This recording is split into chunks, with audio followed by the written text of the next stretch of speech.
হুন্ডাটা কাজ করি খারাই কয় সিগারেটটা টান দিগ 5টা যেন তোর বাপে তেল হুরে রেখছি যেন আফসারি তো মানুষ কোবাই না হইসা টাঙ্কি লোড 50 লিটার লইলে তো টাঙ্কি লোড এতের পয়সা তো আর বোঝাস না করে কোবাই না হইসা টাঙ্কি লোড।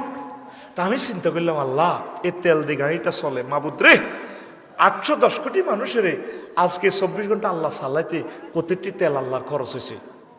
যখন গুগলে আপনি দিবেন বিমান এরোপ্লেন আকাশে ফাঁকির মতো বিমান দেখবেন জেট ফুয়েল দিয়ে চলতে আছে। সাগরে যখন জাহাজ দিবেন জাহাজ মনের জন্য চলতে আছে সমানে। তাহলে রেল ইঞ্জিন বিমান Honda bus truck crore crore গাড়ি চলতে আছে। আজ যে 24 ঘন্টা তো করে দিয়ে আল্লাহ চালাইছে অটোর মধ্যে ফার্নেস অয়েল ব্যাটারিগুলাতে কারণে ফার্নেস অয়েল তাহলে সব তেল দিয়ে চালায়। আমি চিন্তা করছি আল্লাহর এই বিবেক দিছি আমি পদ্মা মেঘনা যমুনার মতো ইচ্ছা নদীতে যদি কেউ তেল হালা দিত এরকম পুরা নদীর তেল দিয়ে একদিন চলার মতো তৌফিক